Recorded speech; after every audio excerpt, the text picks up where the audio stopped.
حضرت مولانا اسلام اللہ قصہ صاحب، حج کی اہمیت کیا ہے، حج کی تاریخ کیا ہے، حج کیسے کیا جاتا ہے؟ حج ایمان لانے کے بعد جو 4 اہم رکن ہیں اس میں انتہائی اہم ترین فریضہ ہے۔ حج کرنے سے انسان کے سابقہ سارے گناہ معاف ہو جاتے ہیں۔ چونکہ دنیا میں تو پورا پانی تھا، خشکی کی جگہ جو ابری ہے وہ یہی جگہ آج خانہ کعبہ ہے۔ حضرت آدم علیہ السلام نے 300 سفر حج کے کیے، 700 سفر عمرے کے کیے۔ بعد میں طوفان نوح آیا، سب غرق ہو گیا، تو اس وقت یہ خانہ کعبہ بھی ڈوب گیا۔ اس شخص پر جو استطاعت رکھتا ہو اس کے اوپر حج کرنا فرض ہے۔ حضور اقدس صلی اللہ علیہ وسلم کا فرمان ہے کہ جس شخص پر حج فرض ہو گیا اور بلا عذر اس نے اگر تاخیر کی تو وہ یہودی ہو کر مرے یا عیسائی ہو کر۔ بعض مرتبہ بچیوں کی شادی کا مسئلہ ہوتا ہے، بچیوں کا نکاح سنت ہے اور حج فرض۔ کسی سنت کو ادا کرنے کے لیے کسی فرض میں تاخیر نہیں کی جائے گی۔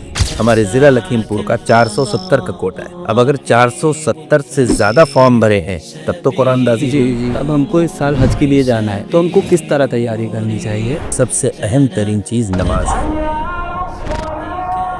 توبہ کرے۔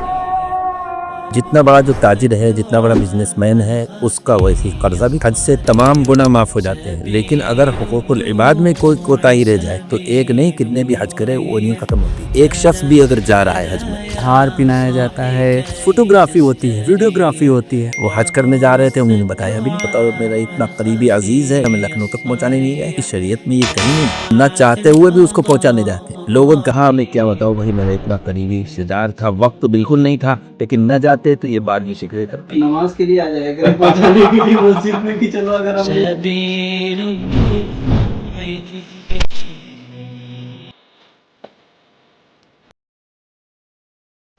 السلام علیکم ورحمۃ اللہ وبرکاتہ۔ کیسے ہیں دوستو؟ آج پھر ہم ذکی ٹاکس میں ایک بہت ہی امپورٹنٹ ٹاپک پہ بات کرنے کے لیے ایک بہت ہی بڑی شخصیت یعنی حضرت مولانا اسلام الحق قصہ صاحب کو ذکی ٹاکس پوڈ کاسٹ میں لائے ہیں۔ ہم آپ کا استقبال کرتے ہیں۔ اس سے پہلے کہ ہم اپنی گفتگو شروع کریں، ٹاپک کے بارے میں ہم چاہتے ہیں بتائیں کہ آج ہم لوگ بات کریں گے حج سے ریلیٹڈ، یعنی حج کی اہمیت کیا ہے، حج کب سے فرض ہوا، حج کی تاریخ کیا ہے، حج کے مسائل کیا ہیں، حج کیسے کیا جاتا ہے۔ ساتھ ساتھ ہم لوگ عمرے کو بھی ٹچ کریں گے کہ عمرے کے کیا مسائل ہیں، عمرہ کیسے کرنا چاہیے، اگر کسی کے اوپر حج فرض ہو گیا ہے یا عمرہ کے لیے جا رہا ہے تو ان کو کن کن چیزوں کا خیال کرنا چاہیے۔ دوستو، آج ہمارے ساتھ جو شخصیت ہے وہ بیسکس ہم بتائیں، حضرت مولانا اسلام اللہ قصہ صاحب جو ہمارے استاد بھی ہیں، جہاں سے ہمارے تمام بھائی بہنوں نے پڑھا، یعنی مدرسہ ادارہ محمودیہ کے آپ محتمم ہیں۔ ساتھ ہی ساتھ آپ جمعیت علماء وسط زون یعنی سینٹرل زون کے صدر ہیں۔ اس کے علاوہ آپ HRD منسٹر کے ممبر بھی رہے، یعنی منسٹری آف مائنورٹی ایجوکیشن کے ممبر بھی رہے۔ اور حج کے موضوع پہ آج ہم نے حضرت ہی کی شخصیت کو اس وجہ سے چنا ہے کیونکہ آپ باقاعدہ حج کمیٹی کی طرف سے ٹرینر بھی رہے، اور ہر سال آپ کے صرف ایک جگہ نہیں بلکہ مختلف جگہوں پر آپ کی ٹریننگ سیشن ہوتے ہیں، اور میرے خیال سے ابھی حج کا جب موسم آئے گا تو مختلف جگہوں پہ آپ کے حج کے ٹریننگ سیشن ہوتے ہیں، اس لیے ہم نے آپ کی شخصیت کو چنا۔ تو اس وجہ سے آج کی یہ پوڈ کاسٹ بہت ہی انٹرسٹنگ ہونے والی ہے، بہت دلچسپ ہونے والی ہے، بہت معلوماتی ہونے والی ہے، اور ہمیں امید ہے کہ یہ پوڈ کاسٹ تھوڑی سی لمبی ہوگی، لیکن چونکہ معلوماتی ہونے والی ہے اس وجہ سے آپ پوری پوڈ کاسٹ کو سنیے، آخر تک دیکھیے، حج سیکھیے، حج کے مسائل سیکھیے، حج کی کیا اہمیت ہے، آپ سب لوگ بہت انجوائے کرنے والے ہیں، اور ہمیں امید ہے کہ آج کی یہ پوڈ کاسٹ انٹرنیٹ پہ یا سوشل میڈیا پہ ہٹ ہونے والی ہے۔ تو شروع کرتے ہیں۔ حضرت السلام علیکم ورحمۃ اللہ۔ وعلیکم السلام ورحمۃ اللہ۔ پہلے تو آپ کا بہت بہت شکریہ، کیونکہ ہم جانتے ہیں کہ آپ کی بہت مصروفیات رہتی ہیں، اس کے علاوہ آپ کی طبیعت بھی خراب تھی۔ آج تو الحمدللہ دیکھ کر کے وہ جو ہاتھ کا پلاسٹر جو ہے وہ اتر گیا، الحمدللہ، اس کا مطلب کچھ ایک آتا ہے۔ کیسے ہیں حضرت؟ اللہ کا کرم ہے، اس کا فضل ہے۔ الحمدللہ۔ حضرت ہم چاہتے ہیں چونکہ ایک چیز آڈینس کو بتا دیں کہ سب سے پہلی بار 2 میں جب ہم نے حج کے مسائل پڑھے، جو کتاب الحج تھا وہ ہم نے آپ ہی سے پڑھا تھا، یعنی جو حج کا چیپٹر ہوتا ہے وہ ہم نے اپنے بچپن میں حضرت مولانا اسلام اللہ قصہ صاحب سے ہی پڑھا تھا۔ ہم چاہتے ہیں کہ آپ چونکہ مستقل ٹریننگ دیتے رہتے ہیں حج کے حوالے سے، اور کئی بار الحمدللہ آپ نے حج کیے بھی ہیں، عمرہ کے لیے مستقل جاتے ہیں، تو یہ پوری دنیا میں لوگ الگ الگ زبانوں کا سب ٹائٹل یوز کر کے انشاءاللہ دیکھنے والے ہیں۔ ڈیٹیل میں بہت آسان انداز میں حج کے طریقے کے بارے میں ہم سیکھیں گے. سب سے پہلے تو ہم چاہیں گے کہ بہت بیسک سے ہم چاہ رہے ہیں کہ آپ حج کے بارے میں بتائیں کہ حج کیا ہے, اسلام میں حج کی اہمیت کیا ہے, حج کب فرض ہوا, کیوں فرض ہوا, اس کا یعنی حج کا تعلق کس نبی سے ہے, تھوڑا بتائیں تاکہ بیک گراؤنڈ ہم کو پتہ چلے. بہرحال سب سے پہلے تو ہم آپ کا شکریہ ادا کریں کہ آپ نے اسلام کے اس اہم ترین رکن کو سکھانے کے لیے مجھے حقیر ناچیز کو مدعو کیا, بلایا. اللہ آپ کو جزائے خیر عطا فرمائے. حج اسلام کے ایمان لانے کے بعد جو 4 اہم رکن ہیں, 4 اہم فرائض ہیں, اس میں انتہائی اہم ترین فریضہ ہے. ایمان خود بہت بڑی دولت ہے, لیکن بعض عبادتیں ایسی ہیں جو صرف بدنی عبادتیں ہیں, بعض عبادتیں ایسی ہیں جو صرف مالی ہیں. مثلا نماز یہ بدنی عبادت ہے, زکوٰۃ یہ مالی عبادت ہے, روزہ یہ بدنی عبادت ہے. لیکن حج ایک ایسی عبادت ہے جو مالی بھی ہے اور بدنی بھی ہے. اس اعتبار سے تمام ارکان میں حج کی اہمیت سب سے زیادہ ہے. دوسری بات یہ ہے کہ جو بھی عبادتیں فرض ہیں ان کو ہمیں سب کو کرنا ہے, لیکن حج کے سلسلے میں جتنی تفصیلات قرآن میں اور احادیث مبارکہ میں آئی ہیں, اجمالی طور پر تو نماز اور روزے کے بارے میں بھی ہے, لیکن حج کے سلسلے میں احکام جتنی تفصیل سے قرآن میں آئے ہیں اس نے کسی بھی تفصیل سے کسی بھی رکن کے بارے میں نہیں آیا. اچھا, تو اس لیے حج تو ایک بہت بڑی عبادت ہے اور حج فرض ہے. دوسری بات یہ ہے کہ حج جو ہے یہ ایک عاشقانہ عبادت ہے. اللہ سے عشق حقیقی جو انسان کو ہوتا ہے, اور جس خانہ کعبہ کا تذکرہ وہ بچپن سے سنتا رہتا ہے, جس مکہ مکرمہ کے بارے میں وہ سنتا رہتا ہے, تو دل میں ایک جذبہ اس کے پیدا ہوتا ہے کہ ہم اپنی آنکھوں سے اس مقدس مقام کو دیکھیں, اس خانہ کعبہ کو دیکھیں جو اللہ کا پہلا گھر دنیا میں. تو اس اعتبار سے حج کی اہمیت بڑھ جاتی ہے. اب یہ ہے چند باتیں مختصراً, چونکہ اہمیت کے تعلق سے بہت سی باتیں علماء نے لکھی ہیں, احادیث میں بھی ہیں, لیکن مختصراً بس چند باتیں ذہن میں رکھیں کہ اللہ تبارک و تعالیٰ نے جن اعمال کے کرنے کے بعد اپنے بندوں اور بندیوں کی مغفرت کا ذریعہ جن اعمال کو بنایا ہے, کہ جن عمل کے کرنے سے اللہ تعالیٰ انسان کے گناہوں کو معاف فرما دیتا ہے, ان میں سب سے زیادہ امتیازی مقام حج کو حاصل ہے. اور یہ متعدد احادیث سے یہ بات ثابت میں ہے. مثلا ایک حدیث میں ہے کہ من حج فلم یرفث ولم یفسق رجع من ذنوبه کیوم ولدته. حج کیا اس حال میں کہ نہ اس سے کوئی گناہ سرزد ہوا, نہ کوئی بے حیائی کی بات ہوئی, تو حج کرنے کے بعد جب وہ واپس آتا ہے تو ایسا ہو جاتا ہے کہ جیسے ماں نے اس کو آج ہی جنم دیا ہو, یعنی اس کے نام اعمال میں کوئی بھی گناہ نہیں ہوتا. یہ بہت بڑی بات ہے. اس کو میں اکثر ایک بات کہتا ہوں کہ اگر دنیا کا کوئی شخص کسی سے یہ وعدہ کر لے کہ اگر تم 4-4.5 لاکھ روپے خرچ کرو گے تو ہم تمہارے زندگی بھر کے اعمال تمہارے گناہ معاف ہو جائیں گے, تو دیکھا جائے تو حج میں یہی ہے کہ اس وقت جتنے پیسے انسان حج میں خرچ کرتا ہے, بالغ ہونے کے بعد سے جب وہ حج کرنے جا رہا ہے تو اس کے سارے گناہ اللہ تبارک و تعالیٰ معاف فرما دیتا ہے. یہ ایک بہت بڑی بات ہے. دوسرے اللہ نے خود فرمایا وَأَنَّ الْحَجَّ يَهْدِمُ مَا كَانَ قَبْلَهُ. حج کرنے سے انسان کے سابقہ سارے گناہ معاف ہو جاتے ہیں. اس اعتبار سے سابقہ یعنی پچھلے سارے گناہ اس کے جو ہے معاف ہو جاتے ہیں. یہ ایک بہت بڑی بات ہے. اچھا, ایک بات تھوڑا سا حضرت ہم تھوڑا سا پاز کریں گے. ایک چیز اس پہ لوگوں کو کنفیوژن رہتا ہے, لوگ تھوڑا سا تذبذب میں رہتے ہیں کہ یہ جو گناہ ہیں اس میں جو ہم لوگ کرتے ہیں گناہ صغیرہ ہے, گناہ کبیرہ, تو کیا ہر طرح کے گناہ معاف ہوتے ہیں؟ نہیں, گناہ صغیرہ معاف ہوتے ہیں. جی. گناہ کبیرہ کے لیے تو توبہ شرط ہے. توبہ شرط کیونکہ نیکیوں سے گناہ صغیرہ ہی معاف ہوتے ہیں.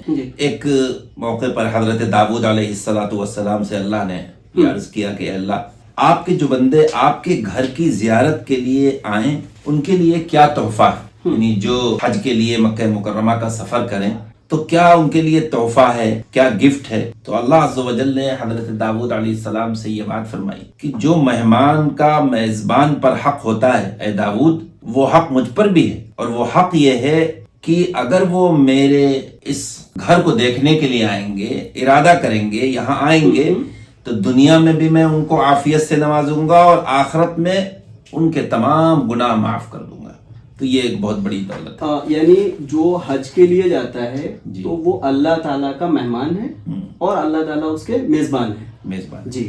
اچھا حضرت، ہم ابھی تھوڑا سا جانیں گے کہ مطلب حج کی تاریخ کہاں سے جڑی ہوئی ہے، حج کب فرض ہوا یا کب سے لوگ حج کر رہے ہیں، اس کے بارے میں تھوڑا سا جو ہے آپ تھوڑا آڈینس کو بتا دیں. حج کے سلسلے میں سب سے پہلے تو یہ سمجھیے کہ دنیا میں انسانی تخلیق سے بھی پہلے، انسان دنیا میں نہیں آیا تھا، اس سے پہلے فرشتے جو ہے وہ خانہ کعبہ کا طواف کرتے تھے. اچھا. فرشتے اللہ کی جو نورانی مخلوق ہے.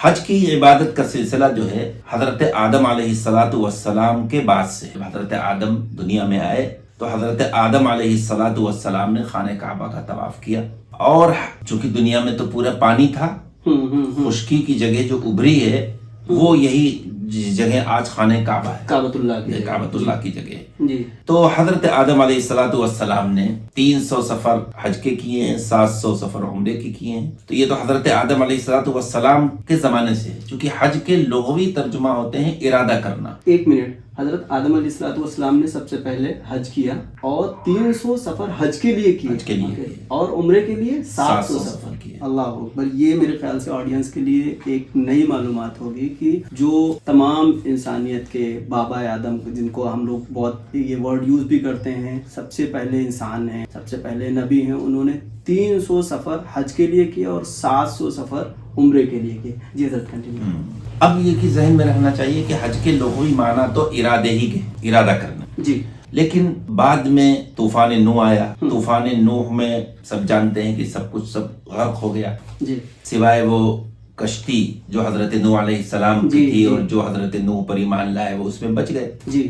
سب کے سب غرق ہو گئے. تو اس وقت یہ خانہ کعبہ بھی ڈوب گیا اور اس طرح ہی ڈوبا کہ اس کے جو نشانات تھے وہ بھی ختم ہو گئے. یعنی یہ معلوم نہیں ہوا کہ اس کی بنیاد کہاں پر ہے. اللہ عز و جل نے جب حضرت ابراہیم علیہ السلام کو، کیونکہ حضرت ابراہیم بھی اللہ کے بندے بھی تھے اور نبی بھی تھے، جی، اور وحی کے ذریعے ہی آپ پر کے بعد بھی احکامات آتے تھے.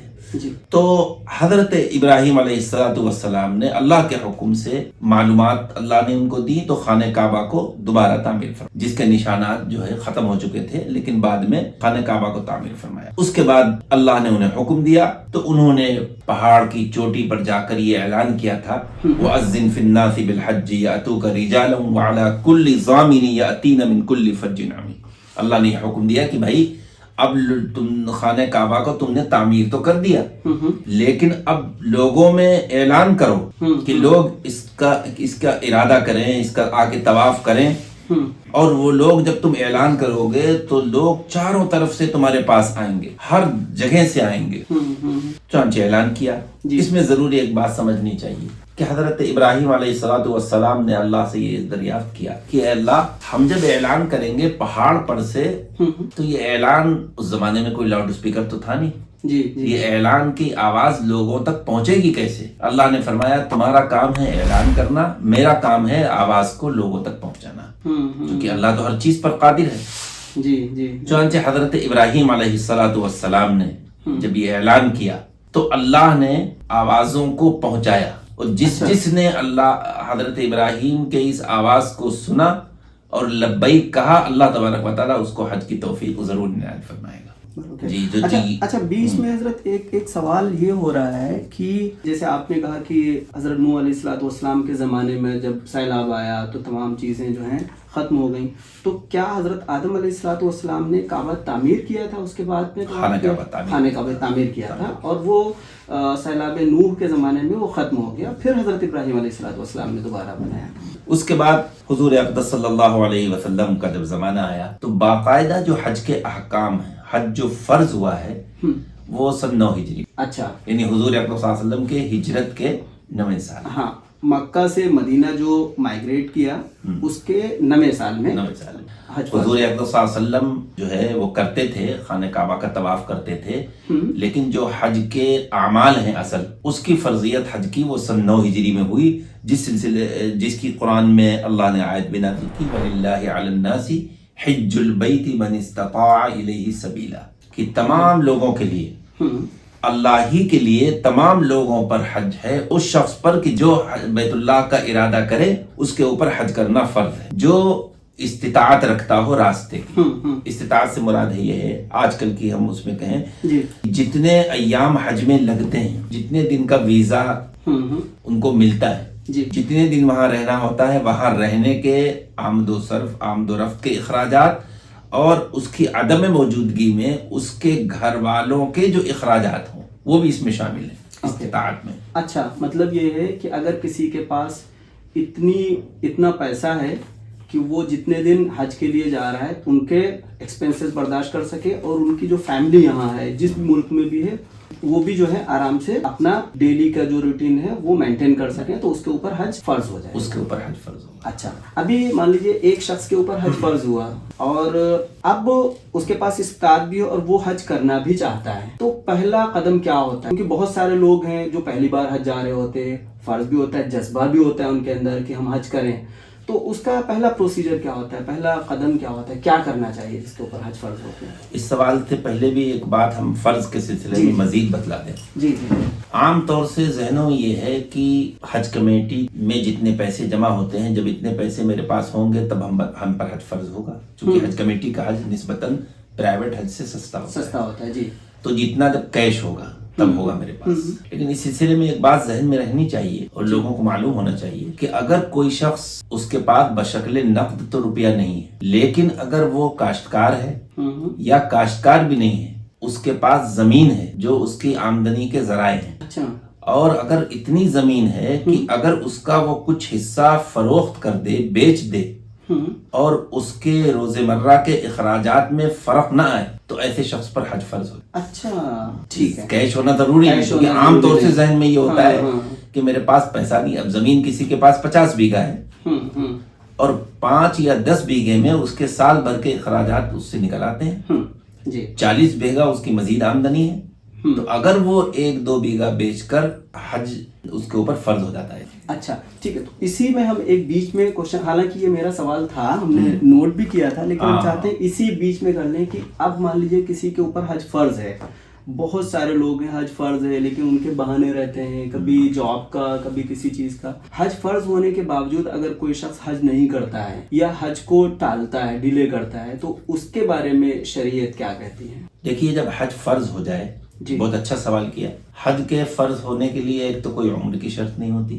حج جب فرض ہو جائے تو اس میں تاخیر نہیں کرنا چاہیے، چونکہ حضور اقدس صلی اللہ علیہ وسلم کا فرمان ہے کہ جس شخص پر حج فرض ہو گیا اور بلا عذر اس نے اگر تاخیر کی تو وہ یہودی ہو کر مرے یا عیسائی ہو کر مرے۔ اللہ فرماتا ہے اس کی ہمیں کوئی فکر نہیں۔ تو حج میں تاخیر کسی بھی صورت میں درست نہیں ہے۔ عام طور سے اسی کے جواب میں ایک بات عرض کر دیں، عام طور سے ہمارے جوانوں میں یہ ہمارا خاص کر ہندوستان کا مزاج یہ ہے، ہندوستان پاکستان کا، کہ بعض مرتبہ بیٹے پر حج فرض ہو جاتا ہے، باپ پر نہیں ہوتا ہے۔ جی تو بیٹے کے پاس جب اتنی رقم آ جاتی ہے تو وہ سب سے پہلے خود نہ جا کر اپنے ماں باپ کو حج کے لیے بھیجتا ہے۔ ہاں جی، یہ حقیقت، جبکہ یہ صحیح نہیں۔ اچھا، یہ صحیح نہیں ہے۔ اگر اس کو فرض اس پر ہے تو حج تو اس کو کرنا چاہیے۔ لوگ کہتے ہیں بھائی میرے ماں باپ ہیں، ہمیں انہوں نے اس لائق کیا ہے، ہم یہاں تک پہنچے ہیں، ان کی دعاؤں کے نتیجے میں۔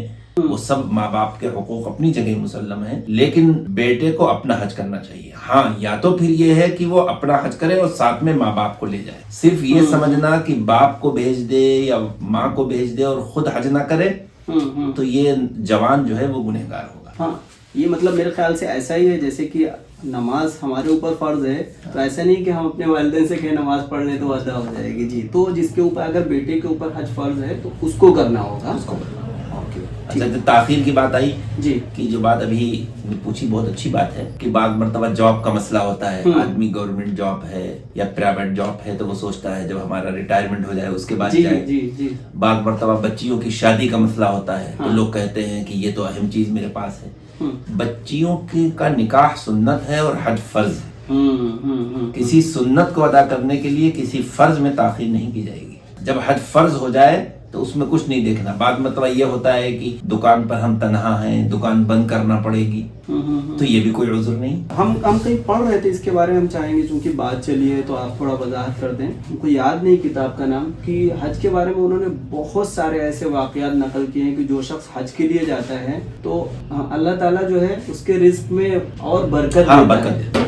حدیث ہے, اچھا حدیث ہے کہ حج اور عمرے زیادہ کیا کرو, اس سے انسان کے گناہ بھی معاف ہوتے ہیں اور رزق میں بھی برکت ہوتی ہے. ابھی ہم چاہتے ہیں حضرت ہم کو تھوڑا سا بتائیں کہ یہ تو ہو گیا کہ لوگ تاخیر کرتے ہیں حج میں یا تھوڑا سا ڈیلے کرتے ہیں, بہانے بازی کرتے ہیں, لیکن اب ایک شخص کے اوپر حج فرض ہوا اور وہ حج کرنے کے لیے جانا بھی چاہتا ہے, تو اس کا سب سے پہلا قدم کیا ہونا چاہیے؟ پاسپورٹ بنوانا ہے یا اس کو تھوڑا سا تفصیل کے ساتھ بتا دیں. سب سے پہلا کام تو یہی ہے کہ پاسپورٹ لازم ہے جی, کہ وہ پاسپورٹ بنوائے, اور آن لائن پاسپورٹ بنتا ہی ایک معمولی سا عمل ہے, کوئی مشکل نہیں ہے. جی, پاسپورٹ بنوانا.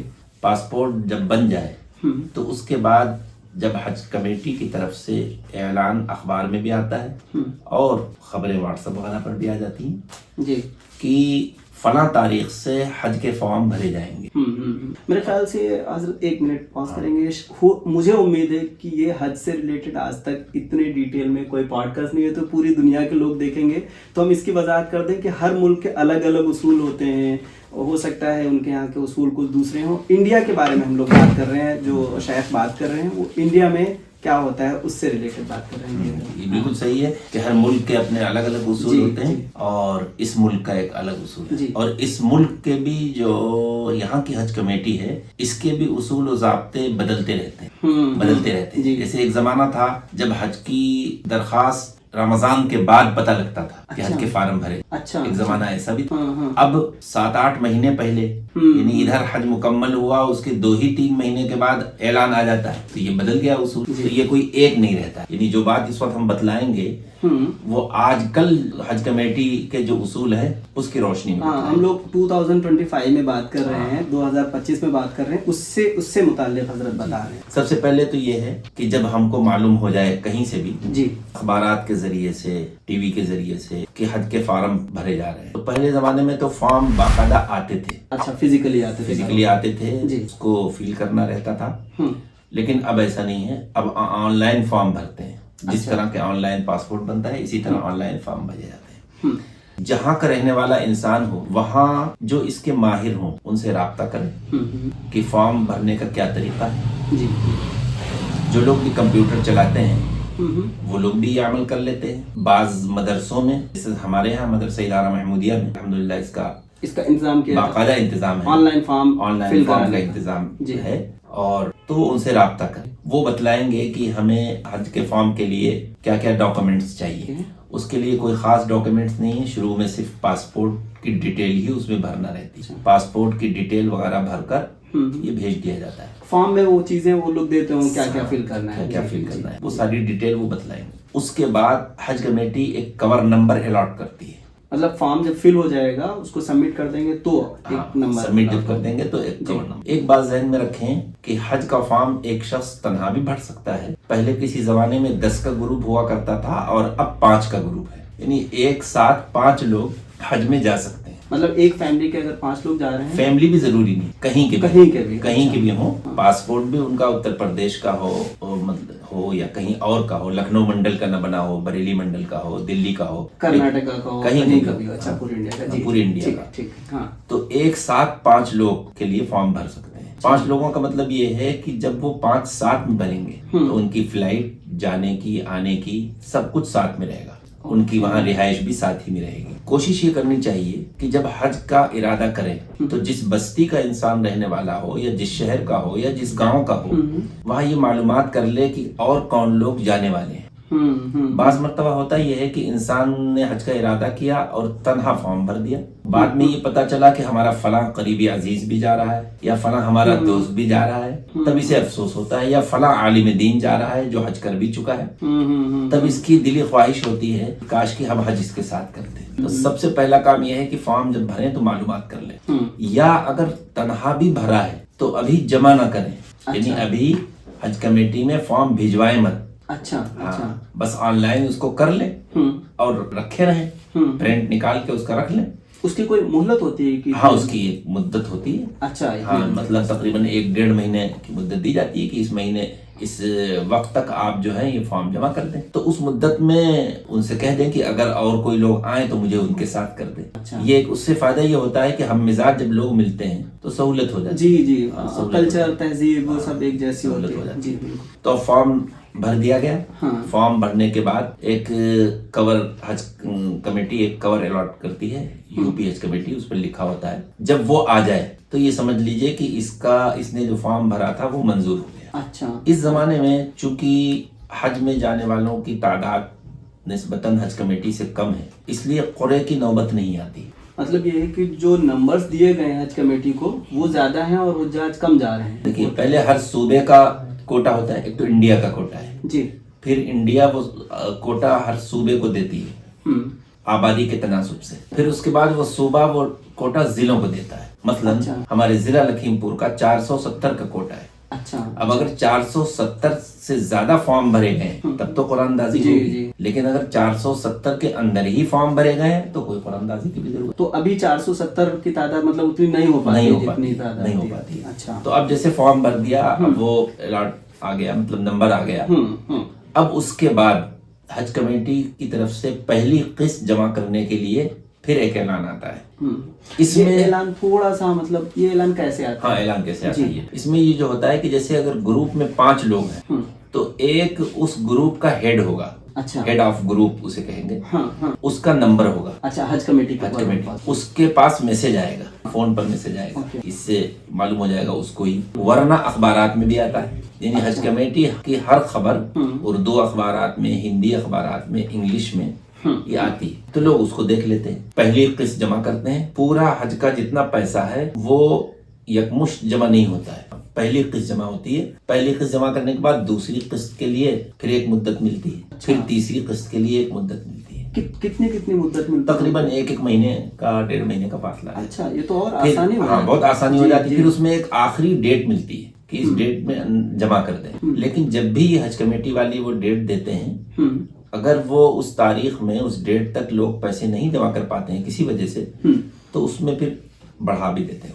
اچھا. مزید کی آپ کو اتنی مزید, تو یہ ایک سہولت ہے. ٹھیک ہے. تو اس طرح جو ہے قسطیں جمع ہو گئی. تو یہ سب قسطیں پہلے ہی جمع ہونا ضروری ہے. ابھی ایک حاجی نے اپلائی کیا, قسطیں بھی جمع ہو گئی اور اس کی ڈیٹ بھی آ گئی کہ کس ڈیٹ میں جانا ہے. تو ابھی فلائٹ کی ڈیٹ تو بالکل قریب میں ہی آتی. تو ابھی حاجی کو پتہ تو چل جاتا ہے کہ ہم کو اس بار حج کے لیے جو ہے حج کمیٹی کی طرف سے موقع ملے گا جانے کا. اب ہم چاہتے ہیں کہ تھوڑا سا آپ جو ہے ڈیٹیل میں بتائیں. مزہ آنے لگا اتنی گفتگو میں ہم کو کہ مطلب ابھی ایک ہم کو پتہ چل گیا کہ اب ہم کو اس سال حج کے لیے جانا ہے, تو ہم کو کس طرح تیاری کرنی چاہیے. ہم چاہتے ہیں کہ آپ روحانی اعتبار سے بتائیں اور اس کے ساتھ کس طرح کون سا سامان ہم کو تیار کرنا چاہیے. دیکھیے روحانی اعتبار سے سب سے پہلی بات تو ذہن میں یہ ہے کہ جب حج کا ارادہ کریں تو جو دیگر فرائض ہیں جس میں سب سے اہم ترین چیز نماز ہے, نماز کا اپنے کو عادی بنائے. یہ نہ سوچے کیونکہ شیطان کا حملہ ہر وقت ہوتا ہے. کبھی کبھی انسان یہ سوچتا ہے کہ جب ہم نے حج کرنے جا رہے ہیں تو جب حج سے واپس ہوں گے تب نماز کا اہتمام کریں گے.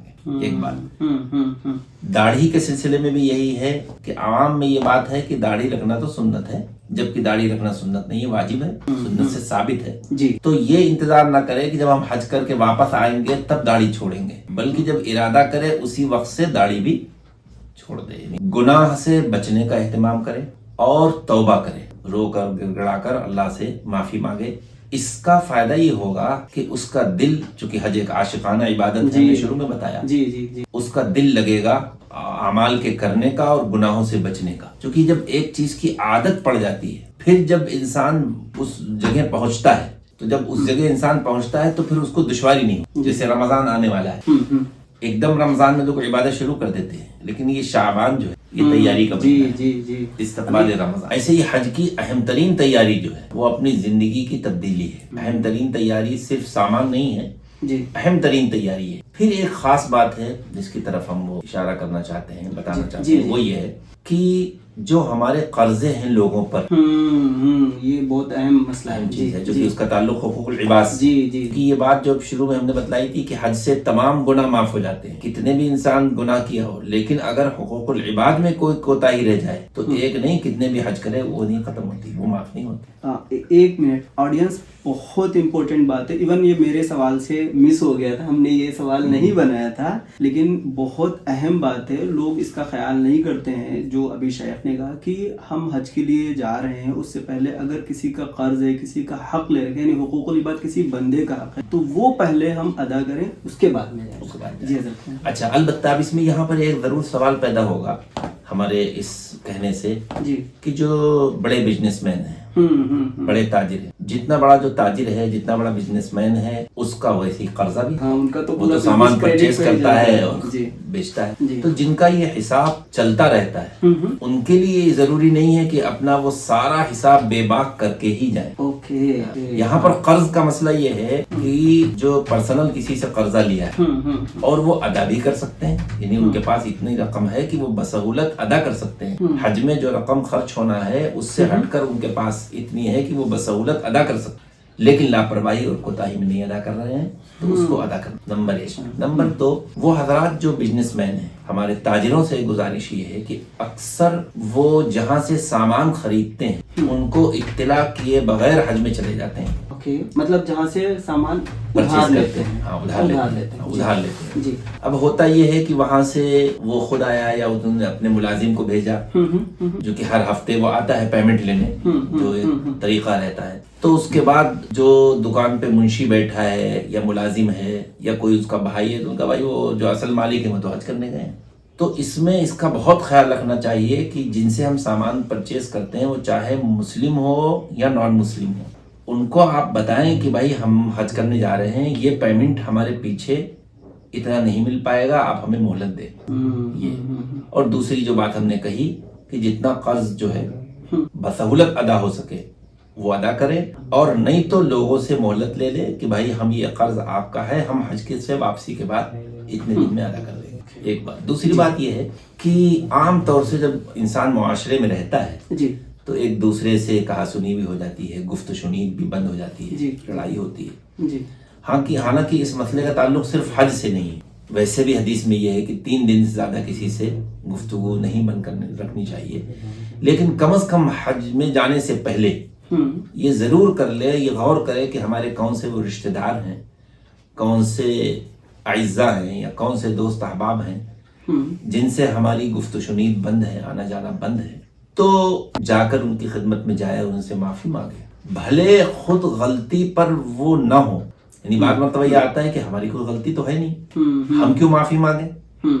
تو اس سلسلے میں حضور اقدس صلی اللہ علیہ وسلم ہمارے آئیڈیل اور نمونہ ہیں کہ جب آپ نے آخری تقریر مسجد نبوی میں صحابہ کے درمیان آ کر کی تھی، تو اس تقریر کا وہ جملہ ہم سب کو ذہن میں رکھنا چاہیے کہ حضور صلی اللہ علیہ وسلم تشریف لائے اور صحابہ سے یہ فرمایا کہ میں تمہارے درمیان ایک عرصے تک رہا، بہت ممکن ہے کہ کوئی ایسی بات ہم نے کہہ دی ہو جو تم سے ناگوار ہوئی ہو تم کو، یا ہم نے تم کو کچھ مارا ہو.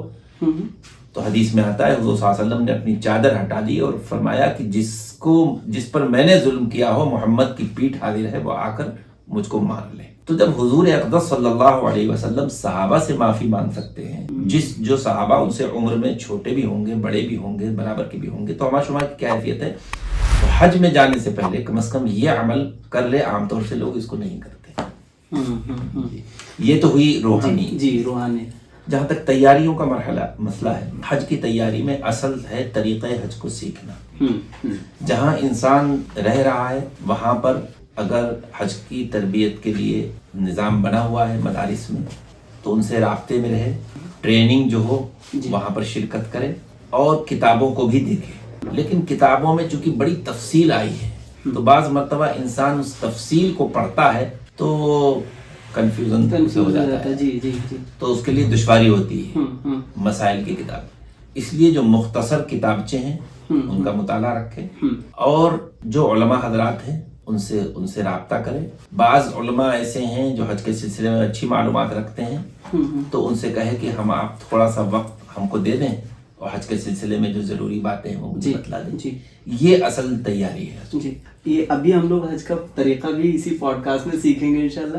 لیکن ہم چاہتے ہیں اس سے پہلے آپ چونکہ مختلف جگہوں پہ ہر سال حج کی ٹریننگ دیتے ہیں تو اپنے ضلع لکھیم پور میں کہاں کہاں ٹریننگ ہوتی ہے تاکہ ابھی لوگ یہ انشاءاللہ رمضان کے بعد یہ ریلیز ہوگا پوڈ کاسٹ تو لوگوں کو پتہ چلے کہ زیادہ تر کہاں کہاں ٹریننگ ہوتی ہے. ضلع لکھیم پور میں 2 جگہیں ٹریننگ کا نظام ابھی ہے. ایک لکھیم پور میں جامع مسجد میں لکھیم پور شہر میں جی, جی اور دوسرے مدرسہ ادارہ محمدی محمدی میں. جی یہ 2 جگہ ہوتی ہے. اور اس میں ہم یہ بھی بتلا دیں کہ عام طور سے لوگ ٹریننگ میں ہی ٹیکے کا بھی نظام بنتا ہے, ٹیکہ لگایا جاتا ہے, لیکن لوگ ٹیکے کی حیثیت دیتے ہیں. جبکہ یہ بات اچھی طرح سے جتنے بھی ہمارے سامعین ہیں وہ یہ ذہن میں رکھیں کہ ٹیکہ لگنا اصل نہیں ہے. اگر کسی کا ٹیکہ نہیں بھی لگ سکا یہاں تو حج ہاؤس میں لگ جاتا ہے. وہ کوئی اتنا مطلب نہیں ہے کہ اگر ٹیکہ نہیں لگ سکا تو حج میں جا نہیں سکے گا.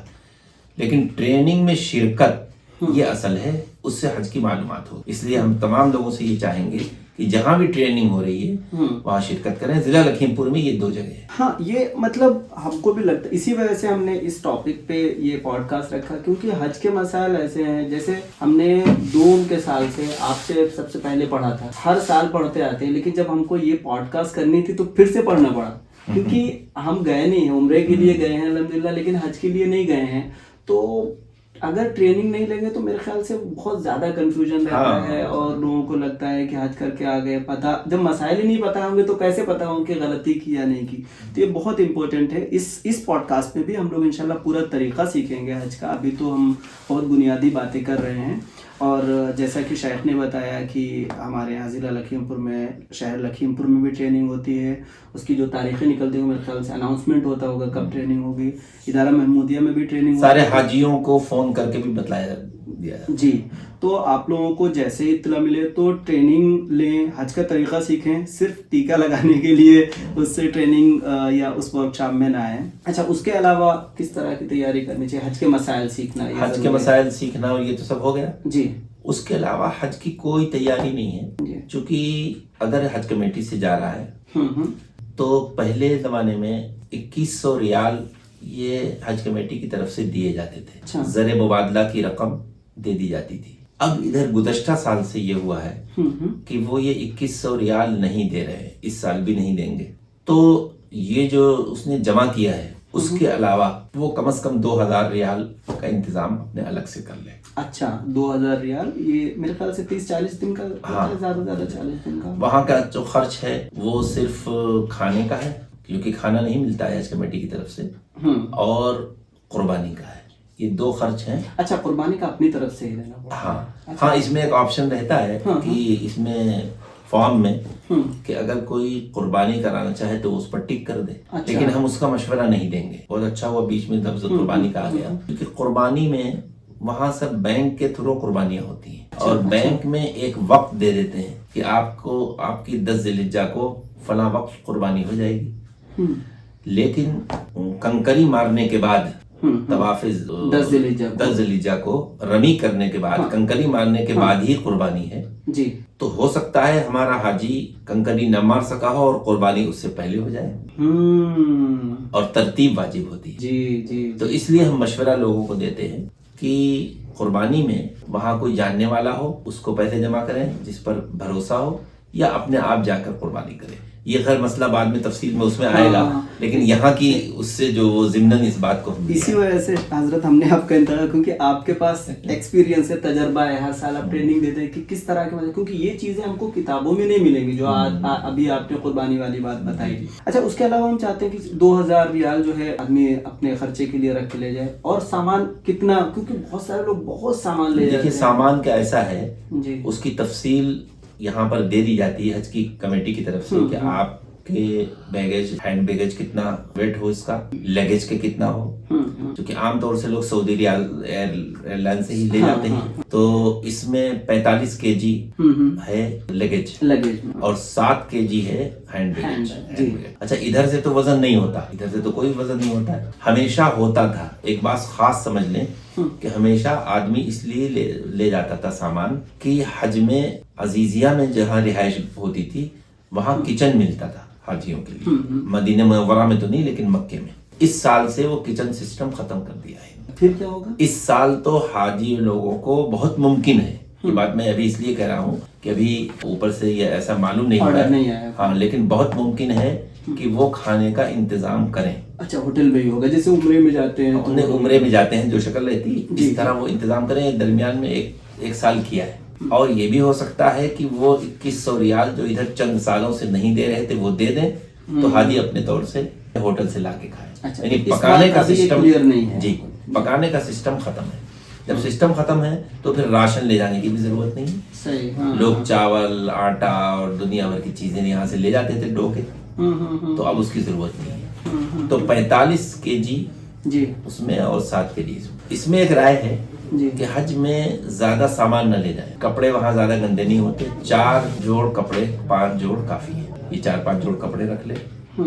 اگر اہلیہ کو لے کر جا رہا ہے، والدہ ہیں، بہن ہیں، یعنی مستورات ہیں، تو ابھی تک یہ تھا کہ جو رہائش کے کمرے تھے اس میں مرد عورتیں ایک ساتھ رہتے تھے. تو اس میں ہم یہ مشورہ دیتے تھے لوگوں کو کہ پھر ایک چادر وغیرہ لے جائیں، ایک ڈوری لے جائیں تاکہ پردے کا بھی نظم ہو سکے. لیکن الحمدللہ اس سال حج کمیٹی والوں کی طرف سے یہ اعلان شروع ہی میں آ چکا تھا، آ گیا کہ رہائش میں ساتھ میں بھی جو عورتیں جائیں گی وہ ساتھ میں نہیں رہیں گی. اچھا ہاں مطلب گھر کی بھی عورتیں آمنے سامنے کمرہ ہو یا قریب میں ہوگا. اچھا مستورات کو ایک روم میں رکھا جائے گا اور مردوں کو دوسرے روم میں، جس طرح پاکستانی کمیٹی کی طرف سے ہوتا ہے یا مینا میں جس طرح ہوتا ہے. پہلے مینا میں نہیں تھا، مینا کے خیموں میں. اب مینا کے خیموں میں بھی یہی ہونے لگا کہ ہمارے اپنے گھر کی عورتیں ہوں ان کو عورتوں کے ساتھ، مردوں کو مردوں کے ساتھ. ابھی مینا کے بارے میں بھی وہ تو مینا کے بارے میں ہے، لیکن یہ ہم نے اس لیے بتلایا کہ اب پھر وہ سب چادر وغیرہ الگ سے لے جانے کی ضرورت نہیں. اچھا اوڑھنے کے لیے سب چیزیں ملتی ہیں، سردی سب اوڑھنے وغیرہ وہ سب ملتا ہے جی. لیکن احتیاطاً مدینہ منورہ میں ٹھنڈک ہوتی ہے، مکے میں بھی رات کبھی کبھی ٹھنڈی ہو جاتی ہے، تو احتیاطاً کوئی تھوڑا بہت گرم چیزیں رکھ لے. بہت زیادہ سامان لے جانا یہ اپنے لیے بھی دشواری ہے جی. اور خاص کر پکانے کے لیے برتن لوگ لے جاتے تھے، اب وہ نہ لے جائیں. یہی تیاری ہے اصل چیز. تیاری تو لگیج بیگ وغیرہ جو تھوڑا اچھا ہو، کیونکہ وہ فلائٹ پہ اتارنا پڑتا ہے، لوگ پھینکتے ہیں، وہ اس میں سائز وائز سب بتلا دیتے ہیں. وہ سائز وائز وہاں سے آتا ہے لکھ کر کہ آپ جو ہے کتنا اونچائی کتنی چوڑائی کا بیگ لے جا سکتے. اچھا ہاں. تو ابھی تھوڑا سا اور آگے بڑھیں گے. اب ہم چاہتے ہیں کہ اب حاجی جو ہے گھر سے نکلے، ٹھیک ہے، ان کا ایک فلائٹ کا بھی ڈیٹ آ جاتی ہے کہ کس دن جانا ہے. زیادہ تر تو لوگ جو ہیں سعودی ایئر لائن سے ہی جاتے ہیں. تو اس سے پہلے ہم نے دیکھا ہے، حالانکہ ہو سکتا ہے یہ سوال لوگوں کو چبھے، لیکن مجھے یہ سوال آپ سے کرنا ہی تھا کہ لوگ دیکھا ہے کہ بہت سی غیر ضروری رسومات کرتے ہیں. رسومات تو نہیں کہیں گے لیکن غیر ضروری چیزیں کرتے ہیں کہ وہ پورے محلے کو دعوت ہو رہی ہے، پورے گاؤں میں دعوت ہو رہی ہے، اور جس دن حاجی کو جانا ہوتا ہے تو پورا بڑا ایک مجمع آتا ہے چھوڑنے کے لیے، اور بہت ساری چیزیں ہوتی ہیں. ہار پہنایا جاتا ہے، حتیٰ کہ حضرت ہم نے تو دیکھا ہے ایک سال ہم اتفاق سے تھے، فوٹوگرافی ہوتی ہے اور ویڈیوگرافی ہوتی ہے. تھوڑا اس کے بارے میں بتائیں کہ مطلب ہم حج کے لیے جا رہے ہیں، کس طرح جانا چاہیے ایئرپورٹ پہ. دیکھیے سب سے پہلے بہت اچھا سوال کیا. حج ایک فرض عمل ہے. انسان نماز پڑھنے جاتا ہے تو سب کو یہ نہیں بتاتا کہ آج ہم فلاں مسجد میں نماز پڑھنے جا رہے ہیں، آج ہم فلاں مسجد میں جمعہ پڑھنے جا رہے ہیں، یا دیکھو بھائی میں پڑھ کے بھی آ گیا ہوں. لیکن شیطان چونکہ انسان کا ازلی دشمن ہے، اور سب سے زیادہ شیطان کو رسوائی کا سامنا حج میں ہی کرنا پڑتا ہے. جب انسان میدان عرفات میں جاتا ہے اور دعائیں مانگتا ہے تو اللہ تبارک و تعالیٰ انسان کو معاف فرماتا ہے. تو شیطان یہ سوچتا ہے کہ ہم اپنا حصہ کیسے لگائیں. صحیح. حج میں اصل چیز تو یہ ہے کہ نام و نمود و شہرت نہ ہو، ریا نہ ہو. آپ صلی اللہ علیہ وسلم نے حج کیا، بیٹھے سواری پر، اور اس کے بعد یہ دعا کی کہ اللہ میرے حج کو قبول فرما. ایسا حج کہ جس میں نہ کوئی ریا ہو نہ کوئی شہرت ہو. حج جانے والا لوگوں سے اپنے حج کا زیادہ تذکرہ بھی نہ کرے. بہتر یہی ہوگا کیونکہ اس میں بھی ریا کا شائبہ ہے. جی. تذکرہ نہ کرے. بھائی ایک عبادت ہے، فرض ہے، معلوم ہو جائے کسی کو تو کوئی حرج بھی نہیں، لیکن قصداً لوگوں کو بتانا جائے. جب لوگوں کو زیادہ علم ہوگا تو لوگ جو ہے یہ کہیں گے. یہاں پر ایک اور ہم مشورہ دینا چاہیں گے. بہت سے رشتہ داروں کو بھی یہ شکایت رہتی ہے کہ دیکھیے وہ حج کرنے جا رہے تھے، انہوں نے بتایا بھی نہیں. ہاں. جی یہ بھی ایک مسئلہ ہے جی تو ہمیں شرعی نقطۂ نظر سے دیکھنا چاہیے کہ شریعت میں یہ کہیں نہیں ہے، صرف نکاح میں یہ ہے کہ نکاح کا اعلان کرو اور مسجدوں میں کرو، اعلنوا النکاح واجعلوه فی المساجد، جس طرح اور فرائض ہیں حج بھی ایک فرض ہے، جہاں تک ہو سکے دکھلاوے سے اور شہرت سے انسان بچائے اپنے آپ کو، جی کیونکہ شیطان یہ چاہتا ہے کہ کس طرح ہم اس کو جو ہے کچھ ایسے کاموں میں مبتلا کر دیں کہ جس کی وجہ سے اس کا حج ادا تو ہو جائے لیکن حج کا جو اجر و ثواب ہے اس سے یہ محروم رہے۔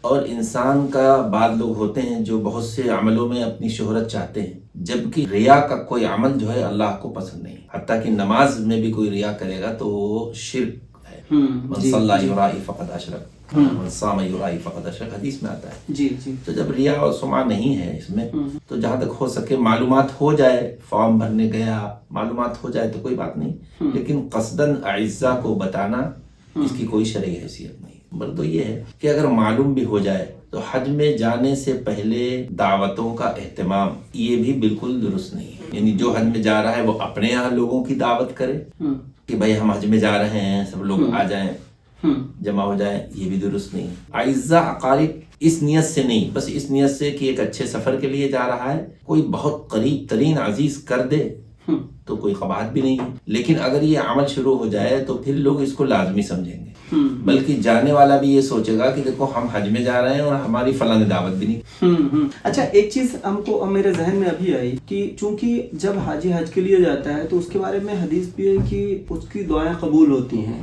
اور ایون ایک بار حضرت عمر رضی اللہ تعالیٰ عنہ نے غالباً آپ صلی اللہ علیہ وسلم سے اجازت لی تو آپ صلی اللہ علیہ وسلم نے یا اخی کہہ کے پکارا کہ لا تنسانی فی الدعاء، تو دعا کے لیے میرے خیال سے اگر کوئی دعا کی درخواست جی کرنا، دیکھیے ایک مسئلہ یہ ہوتا ہے، غالباً یہ سوال اس لیے ذہن میں آیا میں کہ جب تک لوگوں کو معلوم نہیں ہوگا کہ لوگ دعا کی درخواست کریں گے کیسے، جی جی جی نہیں، تو ایک یہ ہے کہ معلومات اپنے طور پر ہو جائے، ہو ہی جاتی ہے، عام طور سے ہو جاتی ہے جی کہ کون کون حج کے لیے جا رہا ہے، تو لوگوں کو چاہیے کہ پھر وہ لوگوں سے صرف اور صرف دعا کی ہی درخواست کریں، نہ جانے والے سے کسی سامان کے لانے کا مطالبہ کریں کہ آپ وہاں جا رہے ہیں تو وہاں یہ لے آئیے، یہ بھی رہتا ہے کہ لوگ سامان منگواتے ہیں، وہ بھی نہیں منگوائے، صرف دعا کی درخواست کریں۔ جانے والا یہ کہیں کہ ہمارے لیے دعا کریں اور مدینہ منورہ میں جا کر حضور صلی اللہ علیہ وسلم کے روضہ اقدس پر سلام پیش کریں، یہ بس یہ دو درخواستیں ہیں۔ بقیہ جتنی بھی رسومات ہوتی ہیں اس کی کوئی شرعی حیثیت نہیں ہے۔ ہم نے شروع میں بتلایا تھا کہ 5 کا گروپ ہو سکتا ہے جی، تو ہم نے یہ دیکھا ہے کہ اگر ایک شخص بھی اگر جا رہا ہے حج میں تو اس کے پہنچانے والوں کی ایک بڑی تعداد جو ہے حج ہاؤس تک جاتی ہے۔ جی اب اس میں دونوں طرف سے مسئلہ ہے، حج میں جانے والے کو اگر کوئی پہنچانے نہ جائے تو اس کو بھی اندر سے یہ دل میں شکوہ ہوتا ہے کہ بتاؤ میرا اتنا قریبی عزیز ہے، اتنا اچھا میرا قریبی دوست ہے، ہمیں لکھنؤ تک پہنچانے نہیں گئے۔ میں حاضمین حج سے جانے والوں سے یہ درخواست کرنا چاہتا ہوں کہ اگر قریب ترین عزیز بھی آپ کو چھوڑنے نہیں گیا تو آپ کو شکوہ و شکایت نہیں کرنا چاہیے۔ دوسری بات یہ ہے کہ حج ہاؤس میں ایک گروپ کے ساتھ ایک ہی آدمی اندر جا سکتا ہے، بقیہ جتنے لوگ جائیں گے وہ باہر ہی رہیں گے۔ اب راستے میں معلوم دیا کہ ایک حاجی جا رہا ہے، اس کے ساتھ 25-30 لوگ ہیں، اب وہ دوسری گاڑی میں، حاجی دوسری گاڑی میں، تو کیا فائدہ ہوا؟ فائدہ بھی نہیں ہوا، فائدہ نہیں ہوا۔ اچھا لاسٹ ایئر کا ایک تجربہ بتائیں، مطلب لوگ جو ہیں پھر وہ جو ایک آدمی کو پاس ملتا ہے جانے کا تو وہ پاس میں بھی پھر گڑبڑی کر کے وہ اندر جو انٹری کرتے ہیں، کبھی دوسرے کا پاس لے لیا تو جی وہ بالکل صحیح، وہ تو غلط ہے۔ ایک اور مشورہ ہے اس میں کہ عام طور سے رواج ہمارے اس ملک ہندوستان میں یہ ہے کہ جس دن حاجی کی فلائٹ ہوتی ہے، جس دن اسے یہاں سے روانہ ہوتا ہے تو 2 دن پہلے 1 دن پہلے جاتا ہے، تو جو ان کے رشتہ دار ہیں یا دوست احباب ہیں وہ عین اسی وقت اس سے ملنے جاتے ہیں، یہ بالکل صحیح نہیں۔ اس کو ہم شرعی نقطہ نظر سے نہیں بتلا رہے، انتظامی امور سے اس کا تعلق ہے۔ جب انسان جاتا ہے تو وہ چاہتا ہے ہم گھر پہ اپنا وقت زیادہ لیں، پیکنگ وغیرہ کر رہا ہے، دل و دماغ اس کا اسی میں لگا ہوا ہوتا ہے۔